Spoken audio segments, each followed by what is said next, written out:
Check for sound. Check for power. All systems online. Welcome, guys. Episode 47 of the Loper Show. And look at this. We're in a whole new surrounding, a whole new set. This is kind of nice. It's kind of laid back. I feel very cozy right now, guys. Hey, I want to thank everybody who came out to see me at Vanity over the weekend for the UFC fights. UFC 322. I mean, what a banger of a pay-per-view. I mean, there's just so many things happening. Fights in the crowd, amazing fights in the cage. And let's just get right down to it. I'll tell you exactly what I'm talking about. It started on the prelims for me. I mean, like one of the best fights of the night. Bo Nickel making his comeback after losing to RDR just a couple of months ago back in May. This kid, obviously just a Penn State stud. And everyone in the MMA world had really high hopes for him. And he was undefeated up until May. And lost to RDR, and then he is making his comeback on Saturday night against Rodolfo Vieira, who is a super formidable opponent. And Bo Nickel not only got it done, but he got it done in superb fashion. Head kick, last round of the fight, round number 3. I mean, just before the main event starts, it was absolutely beautiful. So he was the main event for the prelims, which aired on ESPN.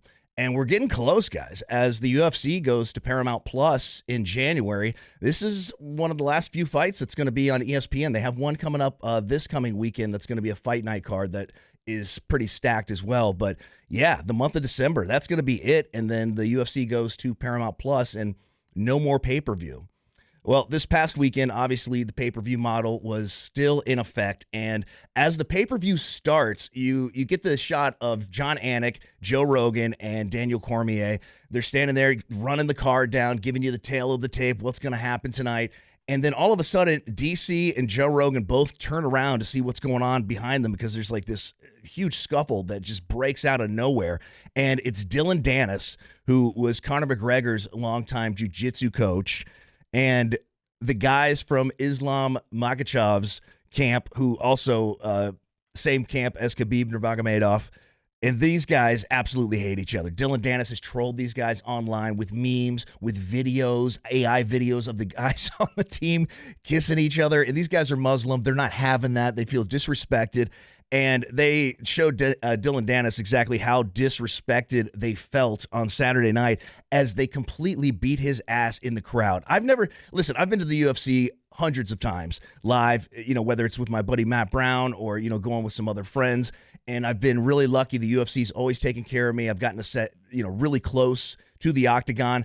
And I've seen fights. I mean, you'll see fights in the crowd. It gets a little unruly. You see them at concerts and stuff like that. But, there's certain people that go to the UFC fights that actually feel that they need to fight at the fights, which is pretty ridiculous, I know. But, Dylan Dennis had, I guess, his own ticket. The UFC did not comp him a ticket, but he had his own ticket. And he has talked so much trash, and unbeknownst to him, he winds up right next to Islam's team. And that was a bad place for him to be. And literally like 10 guys beat him down until the security and the police could get in there and get these guys off of him. I mean, it was one of the best fights of the night. And then afterwards at the post-fight press conference, Dana White announces that Dylan Dennis now banned from any live UFC event ever going forward in the future, which I kind of thought that was already the case. But obviously, after Saturday night, you saw it was not. I mean, some of these fights on Saturday were absolutely amazing. Let me just go down the list here. First of all, the first 3 fights right out of the gate, just amazing. Right as the main card kicks off, Beneil Dariush taking on Benoit Saint Denis. BDS, I mean, this guy just absolutely got in there, got the job done on Beneil Dariush. An aging Dariush, but 18 seconds, the fight is over. Carlos Pradas got the job done over Leon Edwards, which you got to start to wonder. Beneil Dariush, Leon Edwards, both long in the tooth. How much longer are they going to be fighting in the UFC? That's a big question there. And as the card got rolling, I mean, you had some other fights that were awesome. Michael Morales taking on Sean Brady. And in the co-main event for the Women's Flyweight Championship, Valentino Shevchenko just is too much for Weili. We talked about this on the last show just a little bit, but you wondered going into it, Valentino Shevchenko was the larger of the two fighters, and weight classes, they exist for a reason. And she went in there and it seemed like Weili didn't even have a chance. I thought for sure Weili was going to be able to bully her around a little bit, even being the smaller person, kind of have that pit bull mentality. I mean, she gave it hell, but it was just not happening for her that night. And Valentina Shevchenko has solidified herself not only as maybe the best woman fighter ever in mixed martial arts, but for sure, like one of the GOATs in MMA, period. It was a great fight. In the main event, Jack Della Maddalena, who was the welterweight champion of the world, took on Islam Makhachev.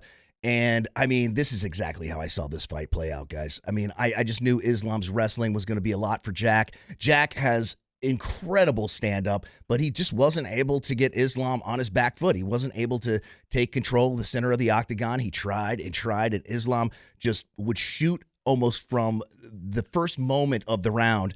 And round one really told the story of 5 rounds in this fight.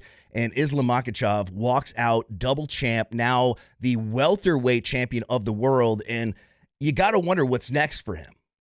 And I would love to see Kamaru Usman, the former welterweight champion, come up and face Makhachev. I think if anybody had a chance to stop this wrestling that Islam has, I think it could be Kamaru. I don't even know if he's going to be able to get the job done. I mean, we could see Islam Makhachev on top of the welterweight division for years to come. And we're just going to have to see how this plays out. But an awesome pay-per-view. Had a great time. And like I said, shout out to everybody who came out to see me. And we'll see you next month at the Fights of Vanity. And of course, today, the show brought to you by Shaker's Public House. They're over there in Worthington. The most plump wings you're ever going to have. I mean, just take a look at this. Yo, highlight. What's the word? I'm in. Good. Do you see the sauce? I do.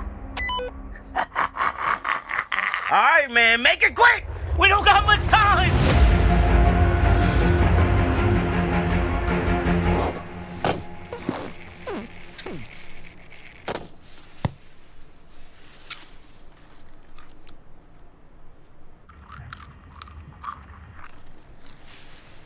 This is it. All right, hurry up, real quick. Get out of there. Let's go. Me in the city and I'm lurking 53rd. If the brother's on the field, then I think you know the word. All the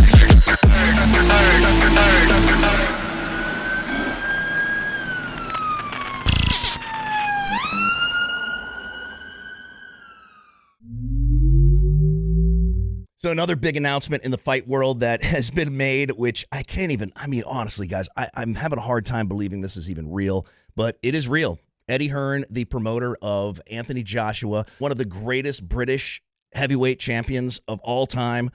I mean, you could do the list of names that this guy's been in the ring with, from Klitschko to Tyson Fury. I mean, you name him, he's been in there. And Anthony Joshua, it's official, in December, live on Netflix, will take on Jake Paul.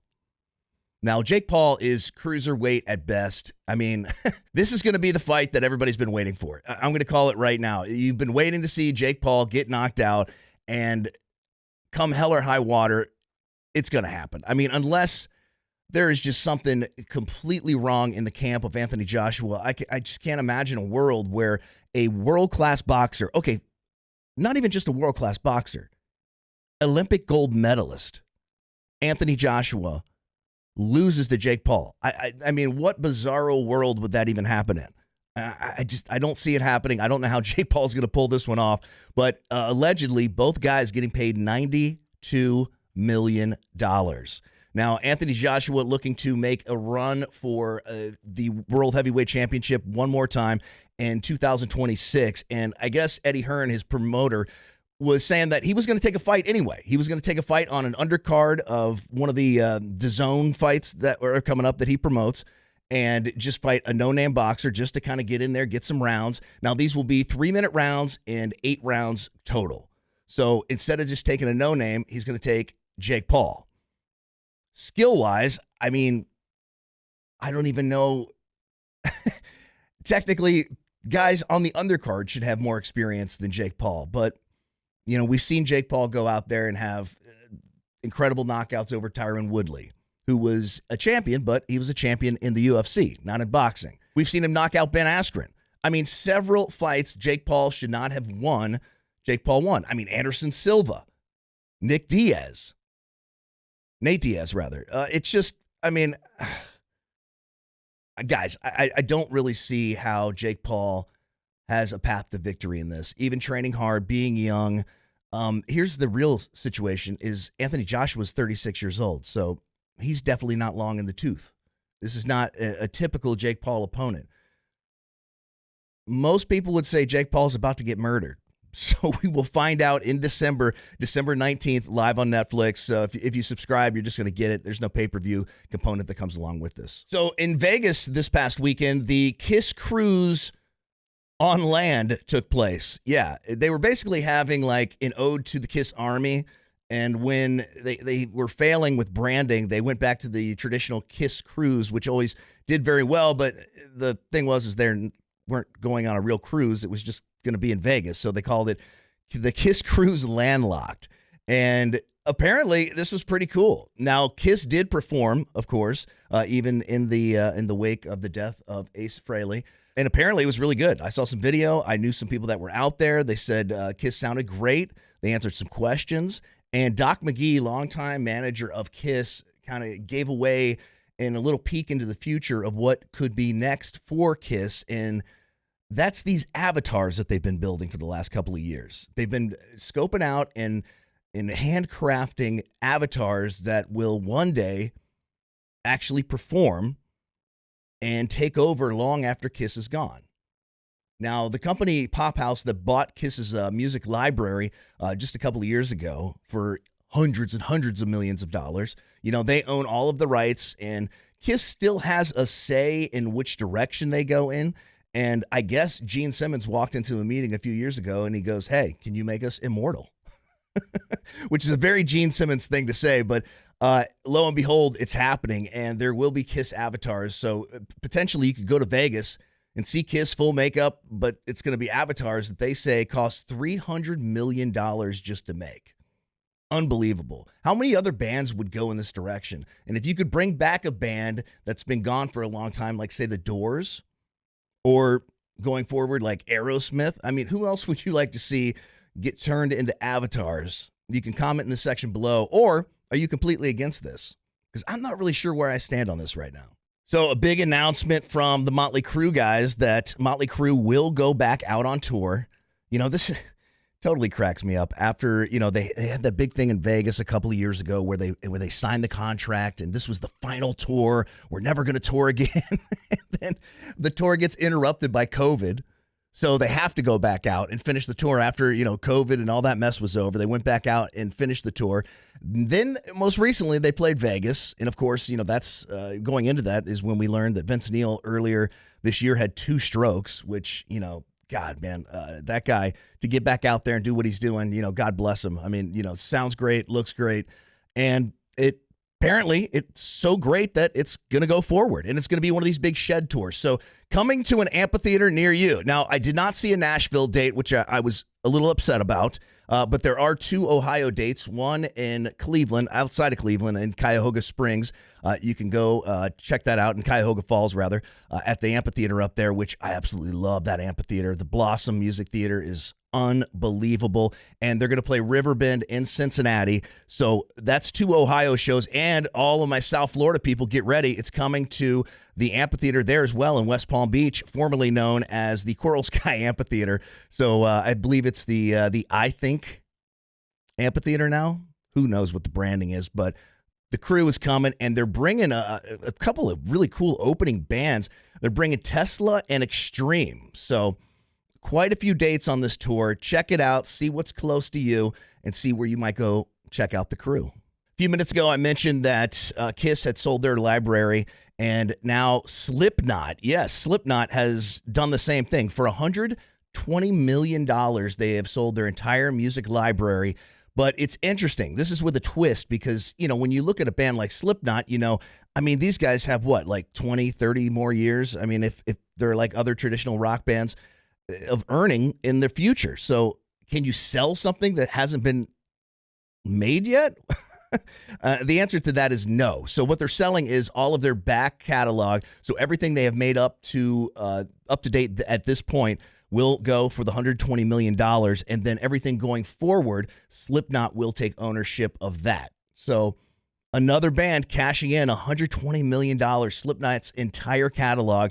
Now, we haven't really seen how this has played out for other bands, because most of the bands that have done this have been a little bit older, like, Kiss, Elton John, Billy Joel, I believe. I mean, just to name a few bands that have sold off their entire music libraries.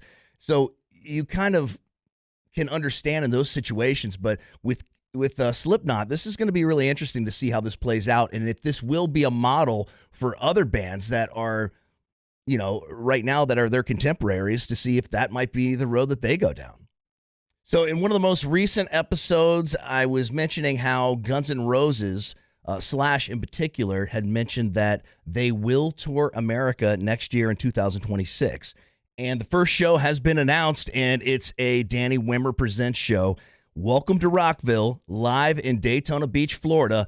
Guns N' Roses will headline the first night, Thursday. And, I mean, this is huge. Guns N' Roses in the forum before the original band got back together, played Rock on the Range, probably 10 years ago. But, this is with Buckethead and Axl's, you could almost say Axl's Guns, right? But this will be the new current version of Guns N' Roses, along with Godsmack, Alice in Chains, Five Finger Death Punch, Turnstile, Foo Fighters, The Offspring, Bring Me the Horizon, My Chemical Romance, Rise Against. I mean, the list is insane. A Day to Remember, Yellow Card, Breaking Ben, Lamb of God, Flyleaf, Starset, Simple Plan, Switchfoot. I mean, the list goes on and on. From the Architects to Avatar to Mayday Parade. I mean, that's going to be great to see those guys. Static X, Saliva, Drowning Pool, Seven Dust, Ice Nine Kills. Just a huge lineup. And this is all going down on May 7th, 8th, 9th, and 10th. Right there at the Daytona International Speedway in Daytona Beach. I mean, this show is definitely the lineup. It reflects a few bands that are going to play like at Sonic Temple, and we haven't heard yet about Louder Than Life. So that's the next one that we're waiting on. That'll happen next fall in Louisville. But for right now, we know who's playing Sonic Temple, and now we know who's playing Welcome to Rockville. Let me know in the comments section below what you think of the lineup. I mean, it looks pretty dope to me. Guns N' Roses. Sold. So we heard that Iron Maiden is going to tour next year in 2026, and they have announced who's opening up, and it's none other than Trivium and Megadeth. That is a sick triple threat, if I've ever heard one, man. Iron Maiden on the road with Megadeth and Trivium. That's going to be sick. Big congratulations going out to David Draymond of Disturbed, who recently got married, and my boy Johnny Knoxville also tied the knot. So congratulations to those guys. The show brought to you by Shakers Public House, and you got to check out Power Hour.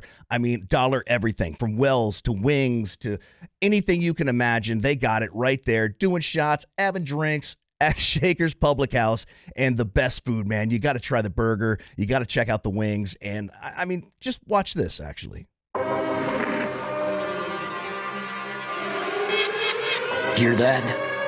That's not just any siren. It's the sound of Wing Wednesday at Shakers Public House. Every Wednesday, when the siren hits, the dollar wings drop. All day, no limits, just flavor. And don't miss Power Hour every single day from 5 to 6 p.m. Drafts, domestic beers, well liquor, and wine, just $1. When the siren sounds, you know where to go. Shakers Public House, where happy hour hits hard and the wings hit harder. Hey, thanks for watching today, guys. I mean, let me know what you think of the new set. I'm kind of digging it over here, guys. Very relaxed. I'm laid back. I'm in my happy place, all right? If you haven't yet, please subscribe to the channel. Really appreciate that. Give the video a like. Comment on the video. It all helps with the algorithm. No matter where you listen, if you listen audio only on Spotify, Apple Music, or Apple Podcasts, listen, you can subscribe to all of those. You can leave comments. And by doing that, man, really, honestly, you're helping me out, and I truly appreciate it. Helps me continue to keep doing this. And without you guys, I can't do it. So next week, we'll be back at you right here on The Loper Show. Thanks so much for watching.